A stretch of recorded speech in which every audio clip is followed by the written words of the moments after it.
Thank you, Councillor Hawkins. We're now live on YouTube. Thank you very much. Good evening, members. Good evening, officers. Good evening, members of the public and public speakers. Welcome to the Planning Applications Committee for Surrey Heath on the 11th of February. Firstly, can I have apologies? Thank you, Chairman. I haven't received any apologies. Thank you very much. Are you agreeable that I sign the minutes of the last meeting, subject to? Okay. If you don't mind, Councillor Wheeler, I believe I'm just going to mention what you're going to say. So, at the request of the Vice Chairman, on the Bagshot Road item, we're adding in a short phrase in respect of in the preamble, saying "and the associated noise of the proposal," and that will go between proposed acoustic fencing and its impact on a residential amenity. Right.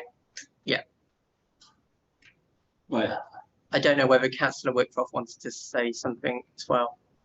No. No. Thank you. Can I have the minutes, please? Yeah. And the minutes I'm going to sign reflect that additional. Yeah. Lovely, thank you. Of course, For completeness, might we have amended meeting minutes sent out or uploaded, please? Yeah, we will. Yeah.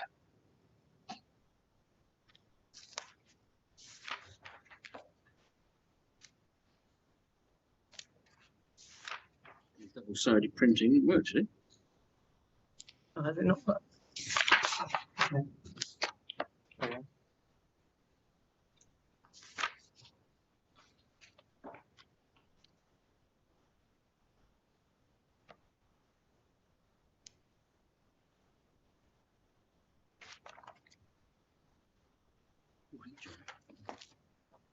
Thank you. Thank you very much. We'll then go on to the first and actually the only item for tonight. The declarations I will deal with on this item is 104 High Street, Chobham. The declaration I have to make is that I have, and I would imagine everybody else has received correspondence from various parties. Are there any other declarations to make? Councillor Wheeler.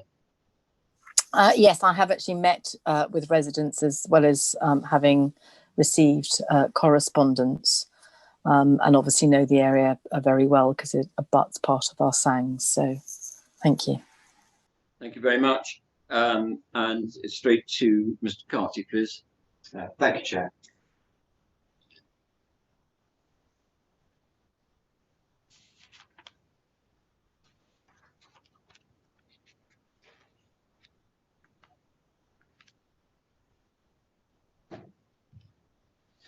This called-in application relates to a site principally within the Washington Greenbelt village of Chobham and in the Chobham Conservation Area. The site also falls within the floodplain.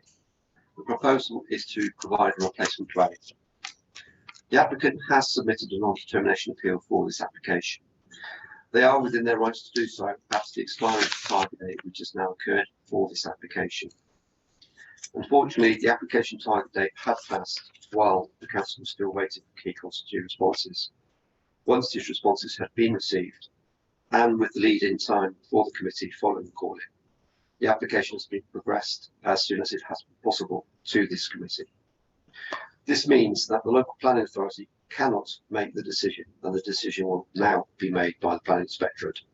The inspectorate has now confirmed the start date for this appeal, which is to be considered under the written representation procedure.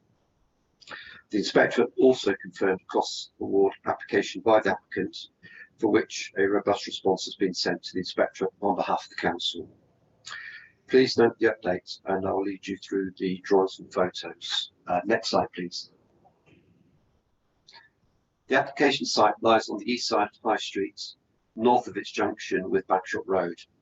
The Millbourne lies to the north flank, with the rear gardens and properties in Chertsey Road beyond. The Elms at 102 High Street lies to the south flank. More open land lies opposite and to the rear of the site. The land at the rear falls within the Chobham Sang, with a public footpath running close to the rear boundary of the site. Next slide, please. This slide illustrates the position of the site with regards to the conservation area and the greenbelt boundary with the washed over village settlement. The left-hand image shows the position of the boundary between the washed over village settlement and the wider greenbelt in relation to the site and surrounding properties. The site lies in a narrow band that falls within the washed over village settlement, with land to the west and east falling within the greenbelt. This includes the far end of the rear garden of the application property. The right-hand image shows the edge of the conservation area with the conservation area hatched. The majority of the land within the conservation area is principally the Chopham Sound, which falls outside of the conservation area. Next slide, please. Here's the approach to the application site. The view is from the Chertsey Road junction, with the bridge over the Millbourne in the middle distance, and the application site is just to the left beyond the buildings, showing the landscaped frontage. The conservation appraisal indicates that within the conservation area, the approaches into the heart of the village, leading to the Grade 1 listed church, are an important component of the conservation area. The tree-lined approach from the Chertsey Road south is specifically mentioned. Any development in this location is extremely important for the conservation area. Next slide, please. Here is the application site as viewed down the drive from the High Street, with the existing bungalow site beyond. Next slide, please. Here is the application dwelling, built in the early 1970s. Next slide, please. Here is the rear garden property with the sand land and public footpath beyond the rear boundary fence and vegetation. Next slide, please. Here is the relationship of the existing dwelling with the elms. Next slide, please. Here is the Millbourne, which is on the north boundary of the site. On the left-hand side are the rear gardens properties in Chertsey Road, with the fence for the application site on the right. Next slide, please. Here are the existing and proposed block plans. On the proposed block plan on the right-hand side, the dotted area shows the extent of the cantilevers of the proposed dwelling. Next slide, please. These are the floor plans. The ground floor plan is to the left, with the first floor plan to the right. The ground floor accommodates principally the bedrooms, and the stairs lead to a main living space centrally positioned with a rear terrace. Next slide, please. These are two of the proposed elevations of the building. This is provided in a modern contemporary style.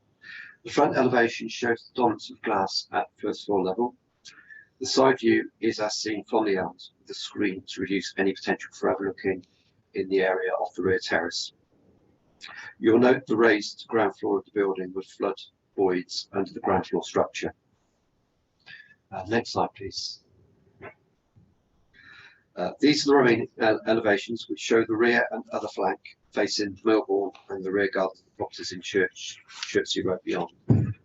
You'll note the balustrade and windows which afford views towards the Millbourne and the rear garden beyond. Next slide, please.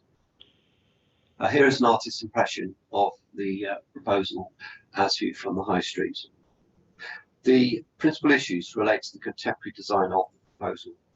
The question is whether this approach is acceptable in this location on a principal approach to the village centre and within the conservation area close to listed and other buildings of merit. Whilst the conservation advisor supports the proposal, and there may be public benefits in its sustainable design, reducing energy use, it is my view that the design is not acceptable in this area. Strong horizontal emphasis, the large windows and lack of detail and articulation, as well as materials, are strongly at odds with its surroundings. Whilst the contemporary design approach in the conservation area is not always unacceptable, it is considered that this solution, given its context, does not work. There is also concern that the arrangement of windows and the views from the terrace would lead to overlooking to the north flank of neighbouring gardens and properties in Chertsey Road. In addition, matters related to trees, flood risk and ecology have not been fully dealt with, and objections remain from our consultees, tree officer and the Environment Agency. It is recommended that the council would have refused this application if it had the authority to do so. Thank you, Chair. Thank you very much.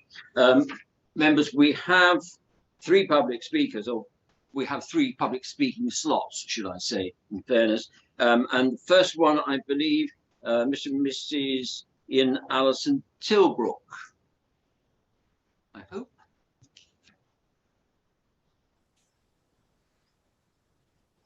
Thank you very much.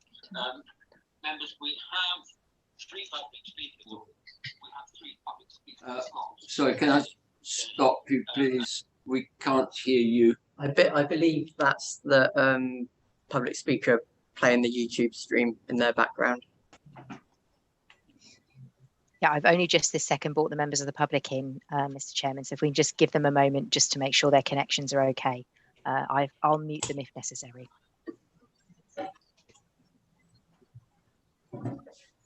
Oh, good evening, I can see you now. Mr.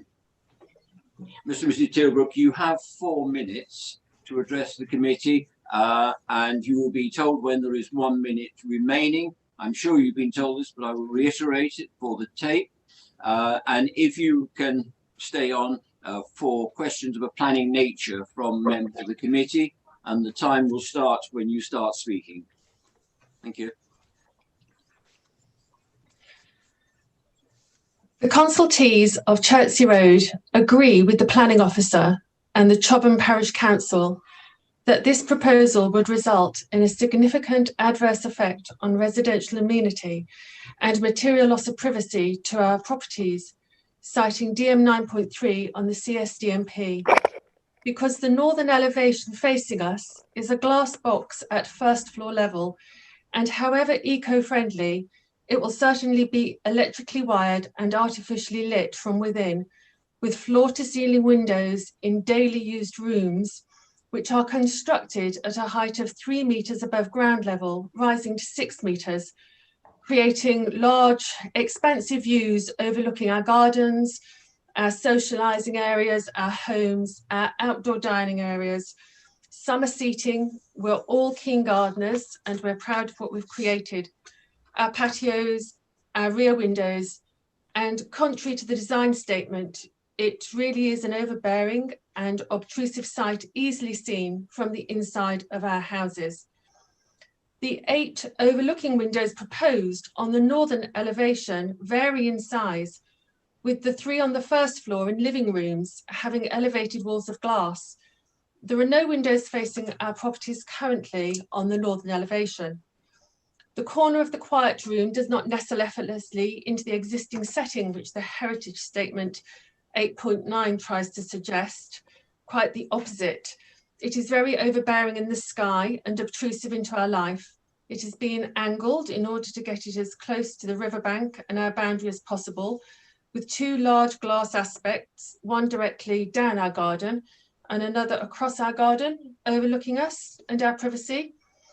All of this is in order to utilise the views of the river, but according to the applicant's own Heritage Statement 4.14, the streams running across the high street are virtually invisible due to their low level and the surrounding trees. This is true. To view the water, you would have to be looking directly down, head bent, glimpsing through the gaps in the hedge down the steepness of the riverbank. Also, the BAP survey states that hedges and shrubs are to be retained, and the Environment Agency report that a buffer zone of 8 metres with native shrubs should be planted, which we asked, could they be evergreen? Therefore, the river will be less visible through the reinstated foliage, the steep riverbanks and the low water levels. So the need for the full length windows is negated, as the only windows will then be our gardens and our outdoor life. The original footprint of the house is being repositioned so that it runs along the northern side of the river. The raised garden is not a balcony. It's approximately 6 meters by 6 meters in the sky, the size of a very large room, and designed with the intention of prolonged relaxation and socializing while overlooking the river from an elevated position with a balustrade between us. Whilst looking at us, the sound levels will carry from this height of over 3 meters far more easily than at ground level. The tree report reduces the crowns, the canopies, and the branch lengths of the hollies numbered 12 and 13 near to the quiet room and TV room, and the deciduous maples 14, 15, and 16 partly along the raised garden. There is no thick band here, or thick tree band here. In fact, the number of trees have been taken out since the applicants moved, and future concerns remain regarding the new occupant sections, future tree disease, and ultimately trees dying. This, along with the noise from this extraordinarily large roof terrace, will be opposite to the application describing the setting as sylvan, defined as a peaceful and pleasant feeling as though you are far away from the modern noise of life. We will be the ones who will have our privacy and outdoor way of life taken away from us if this development goes ahead. Thank you for listening. And that's time. Thank you. Perfectly timed. Members, do you have any questions of a planning nature for the speakers? Councillor Tapper. Thank you, Chair. Yes, I would like to ask Mr. and Mrs. Tilbrook if they can confirm that when and if the new property is constructed, that it will still be of a lower level than their own property. And can they confirm that the views from their own windows over the neighbouring property would be pretty much the same as the views that would be from this new property over their land? So indeed, both of them would have the same problem. Thank you. I'm not sure of the levels of the ground, but our windows are sash windows, and they are small windows on the rear elevation of our property. And the bedroom windows are used for bedrooms. They're not used for daily living spaces. We certainly don't have 3-metre glass windows from floor to ceiling. And so they are completely different to the windows that we have in our property. Yes, thank you for that. I'm not so much concerned about the type of windows. I'm more concerned about the height of the windows. It seems to me that the height of the windows, certainly on your upper level of your house, would be higher than the windows in the proposed property. Is that not so? I wouldn't know that. I haven't got any heights of our property. I just know that we've got 4 small windows on the upstairs of our elevation. Thank you. Councillor Wheeler. Well, thank you, Chair. Mr. and Mrs. Tilbrook, can you just, because obviously not everyone is going to be familiar with the area, can you just confirm, please, does your property abut the neighbouring property garden, or do you have a garden between you and that property? Our garden goes right up to the river, and I think that we are responsible for halfway to the riverbed. And 104 High Street also garden abuts the river, and they're responsible again up to half of the river. Sorry, Mrs. Tilbrook, it's actually in relation to where your property sits in relation to the river and the boundary. Obviously, this proposal is very close to the edge of their boundary and quite close to the edge of the river. And I just wanted to try and visualise how far back your house was, if you like, and the length of your garden that separates you from their property. Yes, well, we are further than the RDG SBD usual distances, but they do say that there are certain circumstances that these would have to be considered. I think that they have in their policy 8.2 and 8.3 that new residential buildings should not undermine the residential amenities at first floor level and of neighbouring dwellings. Our garden goes right up, and we have got socialising areas that we use as our primary socialising spaces along there. Yeah, it was actually more in relation to Councillor Tapper's comments, the fact that your windows were large and could overlook that property. Oh no, we wouldn't. No, right. We can't. We wouldn't be able to see anything from our windows. Okay. We would be able to see the light spill, definitely, and we would definitely be able to see people walking around in floor to ceiling windows. But if we had windows exactly like our windows that are sash windows, normal windows, you wouldn't be able to see that. But we're talking about large expanses of windows here. Okay, lovely. Thank you very much. Thank you.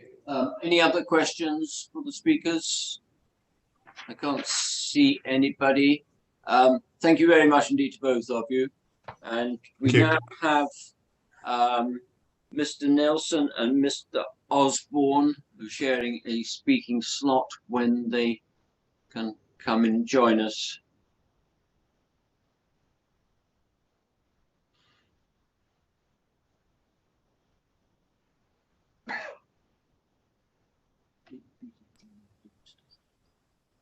Hi, can you see me? It's Richard Nelson. No. You can't see me. I can certainly hear you looking at the screen, but hang on. There we go. There you are. Yes, we've got you now. I do apologise. I don't do a lot of. I don't do a great deal of Zoom activity, I'm afraid. Yeah. I repeat that the 4 minutes with the 1 minute warning, and the time will start when you're ready, Mr. I'll be doing 3 minutes, and then James is asked to do the last minute on behalf of the council, if that's okay. Absolutely fine. Whenever you're ready, please. Just to confirm, Mr. Nelson, the time will run simultaneously between you two. Understood. Thank you. Yes, I live next door at 102 High Street. We accept fully that a development of some kind has always been inevitable, but we never quite expected a design such as this, or indeed a 177% increase in floor space. So we too support the council's recommendation of refusal, specifically here for the following reasons. You'd normally see a development of the sort of upside down type in coastal areas, Cornwall, designed to take advantage of maybe a sea view. But there is no sea view here. The outlook is purely going to be onto other people's gardens.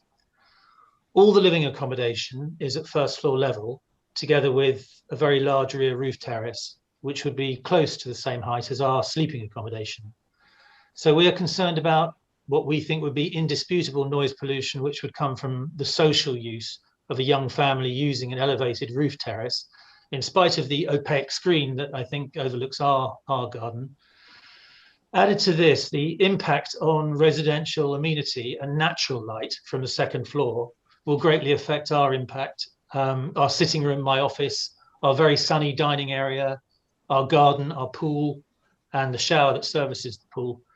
We're a family who live outside pretty much the whole summer, but we would be overlooked all day by eyes close to roof level. In addition, the rear of the project extends much further than the current footprint. When we considered our own building plans back in 2011, we consulted closely with our neighbour to see if we could improve things for her during the building process. And we did this eventually by keeping our extension sympathetic and to a single story. We pay very large premiums at 102 for flood insurance. And I remain far from convinced that anything like sufficient attention so far has been paid to the issue of flood risk for a development with this footprint, which may well impact us both practically and increasingly financially going forward. For me, this is a big issue which needs to be properly investigated given the potential impact on all who live nearby. The Environment Agency themselves questioned whether the FRA adequately assesses the flood risk. The nature of the building itself seems, to all I've spoken to be out of step with the other buildings in what is a historic village. The fact that all the letters of support have emanated from people who live nowhere near Chobham is testimony to this. And the residents of Chobham, by comparison, are unified in their objection and for clear, consistent and definite reasons. We were surprised, therefore, that the Conservation Officer managed to arrive at the conclusion that was submitted in December.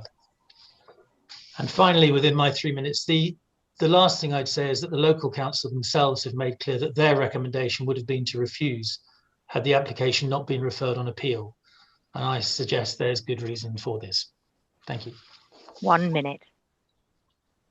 Good evening, I'm James Osborne, James Osborne, committee member of the Chobham Society. The Chobham Society supports the planning officer's recommendation for refusal, as we believe that, contrary to the view of the conservation officer, the proposed development in concrete and glass is unsympathetic and out of keeping with the surrounding properties. Were it to be approved, we are fearful that it would evermore be used by future applicants for a precedent for all sorts of inappropriate developments in our historic village centre and could cause the end of the conservation area. By definition, a conservation area status is granted to areas of special architectural or historic interest to prevent unsympathetic alterations which would harm the area or its setting. We believe the proposal will do just that. That's me done. Thank you. Thank you very much. Members, do you have any questions for either speaker, please? No, I can't see anybody. So thank you very much to both of you. And now we have, I think it's Mrs. Bruzas that is joining us. At least that's what my notes say.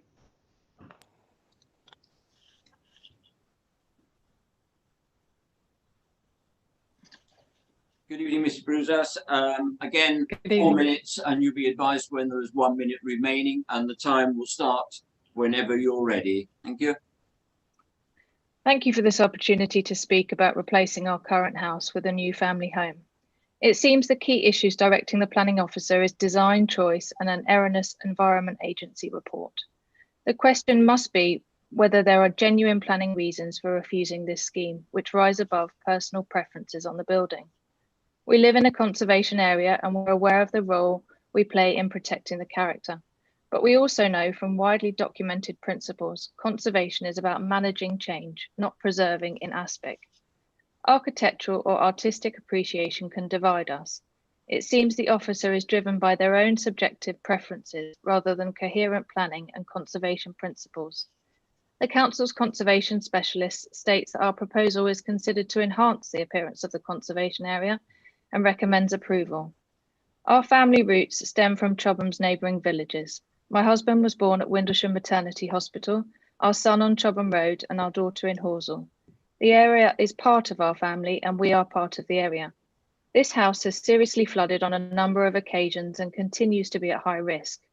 Constructed in the 1970s and now with life-limiting structural issues, we need to replace it.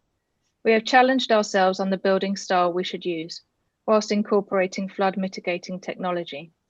The conservation area encompasses many styles from 17th century timber frames through to Georgian, Victorian, Edwardian, inter and post-war to late 20th century style. Which one is an appropriate replacement for a 1970s bungalow? We chose not to fake historic building types, but to design an honest, contemporary home, which is quietly set within a mature landscape and incorporates at the core of its design many ways in which we can neutralise our carbon emissions and have a truly sustainable flood-free home. The sylvan location of the proposed house ensures that the building recedes visually within the street scene. The Conservation Officer agrees and has assessed the proposal as having no harmful impact on the character of the conservation area. Neither did this specialist raise any issues about the setting of the nearby listed buildings. This is a pragmatic and professionally unbiased assessment. Yet the planning officer has chosen to reinterpret matters of design and heritage impact and clearly seeks to overrule the qualified and experienced specialists brought in to advise him. We love Chobham and we love our home, but floodwaters have structurally damaged it. This 50-year-old house wastes heat and is incompatible with our efforts to minimise our carbon footprint and live sustainably. We provided a competent flood risk assessment with the application. The Environment Agency has admitted to us that they misinterpreted the drawings, believing that the footprint of the house would increase when the footprint has intentionally and clearly been reduced. Similarly, they have wrongly assessed the footprint would breach the 8-metre buffer zone to water. The Environment Agency submitted their report on the 28th of September. This report was only made public on the 22nd of December, 8 weeks later. Had the Planning Department not withheld this report, we would be presented with an accurate report today. We await a revised report from the Environment Agency. I'd like to quote to David Attenborough. We are at a unique stage in our history. Never before have we had such an awareness of what we are doing to the planet, and never before have we had the power to do something about that. Are there genuine planning reasons for refusing this scheme? We are asking you to agree that they are not. We respectfully request that you support this application and us in our endeavour to make a sustainable family home that looks to the future, not the past, is sympathetic to environmental concerns and frees us from the fear of future flooding. Thank you. Thank you very much indeed. Members, Councillor Wheeler. Thank you, Chair. Mrs. Bruzas, you say that the property is not within the 8 metres of the Bourne, but you also say that the footprint isn't. Could you tell me, please, with the overhang, how far that will be from the Bourne? The footprint of the building is 8.2 metres from the Bourne. No, the overhang. So obviously it's a canopied construction. Yeah. So the nearest point to the Bourne, is that going to be within 8 metres? So I'm talking about the canopy, not your footprint. Yes, it will be. It will be. Okay. So could you also tell me, please, whether or not you have had permission back from the Environment Agency in relation to that? Because my understanding is that any development within 8 metres does have to have specific permission back from the Environment Agency. It certainly does. No, we haven't heard back from them yet. We're awaiting their report. Okay. They're going to revise it. Okay, and then again, from a non-determination point of view, just because I'm anxious as we move on that we are able to minute this, could you confirm with me, please, whether or not our drainage officer did explain that he wouldn't be able to move forward with this until you'd actually had that permission through from the Environment Agency? I haven't spoken to your drainage officer. All right, thank you. Councillor Tapper. Thank you, Chair.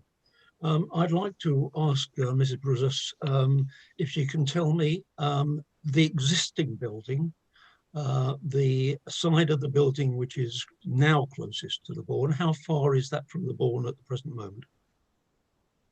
It's presently 8.2 metres, the same.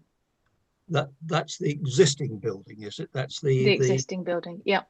So in fact, the footprint of the existing building starts at exactly the place that the footprint starts for the proposed building from absolutely the same distance from the Bourne. Yep. Thank you. Any other questions? No. Thank you very much indeed, Mrs. Bruzas. Thank you. Now, Councillor Wheeler, you call this into the committee. Would you kindly advise the committee why you call this in? Yes, absolutely. Thank you, Chair. I called it in as being an inappropriate development within the conservation area of the village. Was the primary reason for calling it in. I have a number of other concerns as well, which I can either discuss now or raise now, or I can wait until we move into debate. You have the opportunity to present to the committee, please. If you so okay, thank you very much. So I am concerned about the upside down nature of this house. I think one of the speakers referred to the fact that kind of thing is normally designed so that you have a good view and is very usual in seaside towns. A lot of the seaside towns are actually looking to not approve some of those on the basis that it does have an impact on neighbouring dwellings. And I would certainly support the officer in terms of the unneighbourly aspect and the overlooking aspect from the garden. But I also think that goes further. And I think it does have an overlooking effect with other people's residential properties, not just within their gardens. On top of that, and this is, I feel, another reason for refusal and something that I would be very grateful if, when we submit our material to the planning inspector, we could make sure that the minutes of this meeting go too. And having spoken with our drainage officer, I understand that any development within 8 metres needs the Environment Agency consent. But in addition to that, when it comes to maintenance and some of the equipment that we need to be able to use within the Bourne, particularly for flood mitigation, some of those are quite large. And that's part of the reason for not having the development too close to the stream or to the Bourne. And so actually, I am concerned that the large equipment that would be needed in order to maintain that would be impeded by the overhang. And much as I accept Councillor Tapper and the applicant's statement that the footprint nearest to the footprint is no nearer, part of the reason for the cantilever is that statement can be made. And the overhang is an awful lot nearer. I would also be very grateful if we could go back, if the officer wouldn't mind, to one of, I think it was the first or second slide that he showed, which showed some drainage. I don't know if we can pull that up and have a look easily. Keep going. No, further back. Up. So there was one that showed, I think, the relation to the Sangs and some drains. If you flick through, I'll tell you when we get there,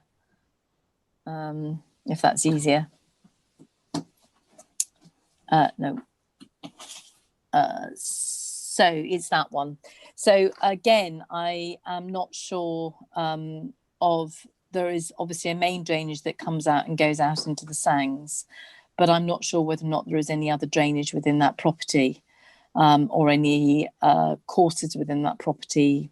As everybody knows, it's a very, very sensitive flood area, and we don't seem to have that information there. But just again, the flooding risk for me is something that we're concerned about. So I would like to urge the committee to support the officer's recommendation for refusal.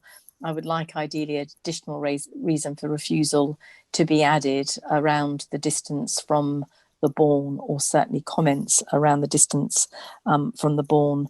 But I would also like to strengthen it that it isn't just the residential amenity within the gardens by this property that will be affected. It is also the residential amenity within the properties which will be severely overlooked. Thank you. Thank you very much. Do you want me to come on those 2 points now? Yes, could you? It might be helpful. Just to come back on a couple of the issues raised there by Councillor Wheeler. In terms of the residential amenity of properties, the screen and the optical glazing, I think, would protect the elms from overlooking. To the north, the residential properties, because the way that I'm aware, the way that some of the residents use their properties and that they've got, again, probably taking advantage of the position of the board at the bottom of the gardens. They do use the bottom of their gardens more with sitting out areas than you would expect for a garden of their size, but they are quite deep gardens. I think there's about 40, 50 metres maybe to the rear of these properties on Chertsey Road. They're quite long gardens. I think it'd be difficult to maintain that they would be overlooking off the properties themselves. I think the gardens, yes, but not the properties. The second point I'd like to bring up is about the maintenance of the riverbank. The Environment Agency were statutory consultee for this proposal because the development encroached within 8 metres of a defined main river, albeit at the first floor level. I'm aware that concerns have been raised that by building within the buffer zone, which is measured 8 metres from the top of the riverbank, even at first floor level, could have an effect upon any maintenance requirements by the Environment Agency, whether it's an emergency or not. It is understood from the Environment Agency that this requirement does not apply to all parts of all main rivers. The fact that the Environment Agency did not raise this as an issue in their formal response makes it difficult to raise an objection in the refusal reasons set out in the officer report. Their objections were principally, in terms of that buffer, were on ecological grounds. The reference in the recent talks about the buffer zone is that 8 metre distance. That helps. Yes, Councillor. Sorry, if I could just come back. The glazing and the opaque glazing in the balcony area, is it higher than 8 feet?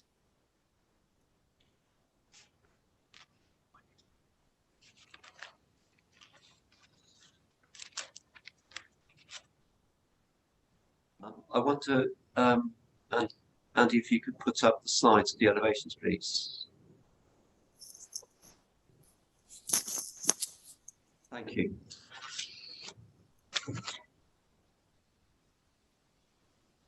It looked to me to be a half height, that was all. That's all. No, I think that those window heights are closer to 3 metres. I suspect that the opaque screen would be at least 2 metres in height. Just so that's more than 2/3 of the height between the base of the roof garden and the roof of the first floor element. It looks, just with a naked eye, that looks more than 2/3 of that height. if that's 3 metres, then you're looking at a height of at least 2 metres for the screen. Okay. And the windows would be wholly opaque, glazing to protect the amenities. So I think that I don't think that's absolutely implicit from that, and given that that it is not looking at it, and I'm sorry if there is a scale somewhere within it, but to my mind that isn't absolutely implicit, and therefore I don't, or specified, and therefore I really don't mean to disagree with you. But unless there is a statement somewhere within that planning document that says that that screen is opaque and higher than 6 feet, it is not unreasonable to think that somebody standing on there would be able to overlook it. We are also very mindful of the fact that if it was to be approved, something like that could be very readily changed under non-material minor amendments. And so I just think somewhere, unless it says explicitly what the height of that screen is, I don't think we can rule out that it would give the applicant the ability to overlook into other people's properties. But if it says it somewhere, then I'm very happy to, withdraw my concern and apologise profusely. But I think we're guessing a bit here.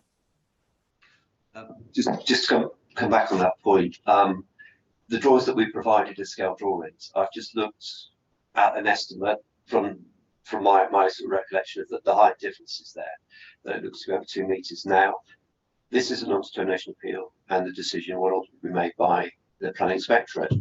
As a part of the process of the appeal, one thing that as an officer I'll be requested to do, is to provide a list of proposed conditions if the inspector's mind to approve. It's a standard practice for appeal procedure. And in that case, we would clearly be requesting that the screen is provided to that boundary. We can suggest, if it helps, a minimum height for that, and that it is retained in perpetuity in obscure glazing, if that helps. I think that's a fair point on that basis. Okay, just a couple of little bits of housekeeping. Councillor Barnett, I'm afraid you came in the course of the discussions, and whilst you are able, I am advised of that, whilst you are able to take part in the discussions, you change the rules, right? You can't. It's in there. Yeah, he can't speak. Oh, I'm sorry, you can't speak, nor can you vote on this occasion. The rules have changed. They keep changing these ones. And then the other point I was going to reiterate is that this has gone to appeal, and the committee is asked to arrive at a decision on the officer recommendation, which will be passed on with the relevant papers to the planning inspectorate. On that basis, I will open up to any comments or questions that the members have. Councillor Rise. Thank you, Chairman. I just want to ask Mr. Carty regarding a point made by the applicant in her presentation regarding the Environment Agency and a revised report that they had received. Has that also been received by the planning officer, and what is the decision of that report? Okay, Councillor, I have been copied in on correspondence from the applicant, which was sent to the Environment Agency earlier this month. So it wasn't sent directly to me. The Environment Agency had informed the applicant that they were not able to consider these details unless directed to do so by the council.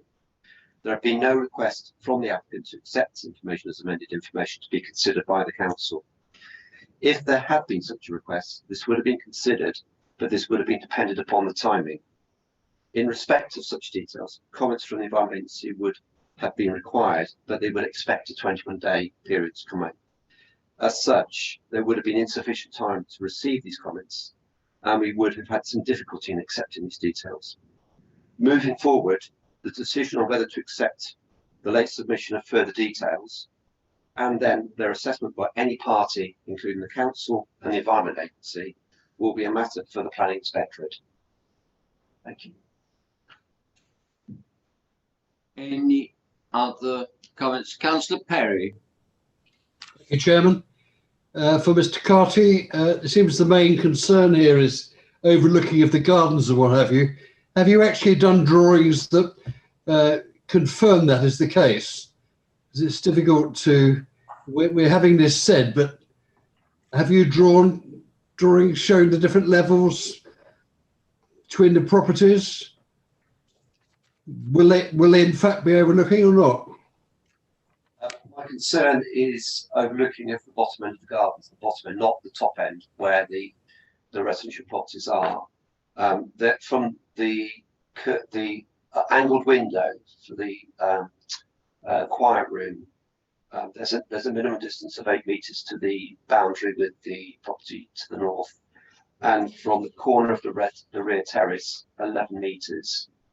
The problem, particularly with terraces, is that it's more open, and you do get a more sense of overlooking rather than within a window.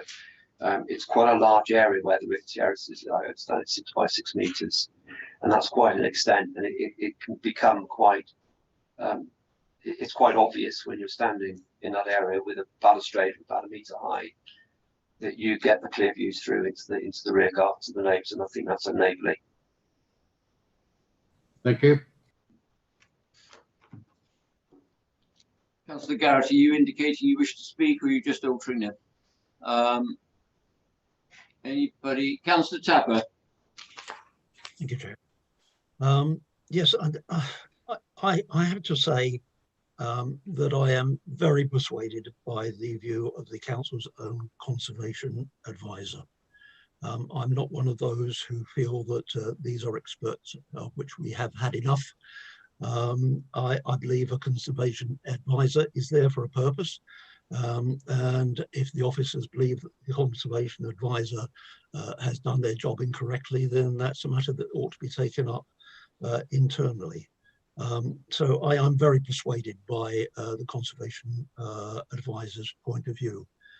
It is very much in line with the recommendations of the MPPF in that innovative and modern designs are to be encouraged. And this certainly fills that particular definition. It does appear to have taken into consideration all of the issues with regard to flooding. I remember we had a planning application that was submitted for another area in Chobham, where I asked specifically what the intention was with regard to how high above the existing ground level the properties were to be built in order to avert flood damage to those properties, and was told it was 0.6 of a metre. This property starts 0.7 of a metre higher in the same floodplain. So quite clearly it does actually take into consideration the flooding. And it appears the innovative design of the basement, which is designed specifically to attenuate water flooding and to allow it to flow away, certainly is far better than the footprint that is currently presented by the existing building. I am persuaded that the overhang is not a problem.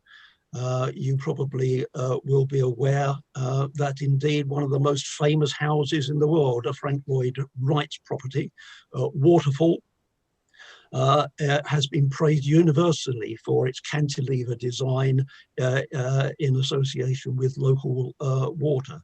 And this one appears to be being berated for exactly the same thing. It does seem to me, from what I've been hearing, that indeed any objection would be raised with regard to a conventional two-storey building of either the same footprint or indeed even the mass and footprint of the house, which is literally right next door to it. If it was the same height, the same footprint, I'm sure that the views that would go over neighbouring properties from that property would be exactly the same as the property that already exists, 102 High Street. So I see no objection from that point of view. But I am particularly concerned about this claim that it would have a detrimental visual effect on the street scene and harmful to the character of the area. I'd like to know what exactly the character of that area is. If you look at the street view on Google of all the properties along this area, it's a complete mishmash of new properties, old properties, industrial properties, medieval properties. There is no real character here at all. It is just an assemblage of properties that have been built over probably a couple of centuries, which just happen to be in proximity to one another. And as such, I see no reason why a 21st century property couldn't be added to that street scene. Thank you. Thank you. Some interesting thoughts. Councillor Wheeler. Thank you very much, Chair. I like modern properties. I actually think if you are going to build and go for something, particularly in the conservation area, you do want to go for something which is architecturally designed and in keeping. Councillor Tapper made reference to this particular area. This particular area has a lot of listed buildings. In fact, Chobham High Street itself has more listed buildings than any other area within, in terms of concentration, within Surrey Heath. The property is almost directly opposite the Leet, which is one of the oldest and most precious features, if you like, on Chobham High Street. And then it moves down to where our War Memorial is and where Cannon Cottage is, which again is a somewhat historical area. The Councillor Tapper makes a point in support of the application that any two-storey building would have a negative impact on the street scene. Most two-storey buildings are not surrounded by glass and the ensuing light spill that would come from that. And I think that that is going to have a very major impact. And the officer made reference to the conservation area of Chobham, which does highlight the approaches to the main village centre and the importance of the approaches to the main village centre. This building, when it is lit up with its extensive use of glass, will have a very different feeling to it. And I think I share Mr. Osborne's concerns that actually it may call into question the validity of the area as a whole in terms of it being eligible for its conservation area status. The waterfall property, which is absolutely beautiful and stunning, uses water within its design and within its construction, which is in a heavily wooded area, which doesn't appear to abut a conservation area or be visible from the street scene. So I totally agree with you, Councillor Tapper. There is nothing better than a really good architecturally designed property in the right place. And unfortunately, this is not the right place for this kind of glass reverse living property, in my opinion. So just to give a little bit of context around some of the statements that were made. Thank you. Thank you for that. Members, we have some conflicting views. We've had representation, we have the officer report, and I repeat that this is a decision we're taking that in the event that we were able to determine, we need to arrive at a decision, and that decision will be passed on to the Planning Inspectorate. There is an officer recommendation. Can I have a proposer and a seconder for that? Councillor Wheeler, I take it you're proposing a refusal. I thought you might. Somehow I got that impression. Councillor Garrett, you're seconding. And Mr. Scott will do the usual, please. Thank you. So, members, this is voting on the officer's recommendation. Councillor Graham Alloy. In support. Councillor Cliff Betton. Against. Councillor Colin Dugan. In support. Councillor Sean Garrett. Support. Councillor Edward Hawkins. Support. Councillor David Lewis. In support. Councillor Charlotte Morley. In support. Councillor Robin Perry. In favour. Councillor Darrell Rataram. In favour. Councillor Morgan Rise. Against. Councillor Graham Tapper. Against. Councillor Victoria Wheeler. For. Councillor Helen Whitcroft. For. And Councillor Valerie White. For.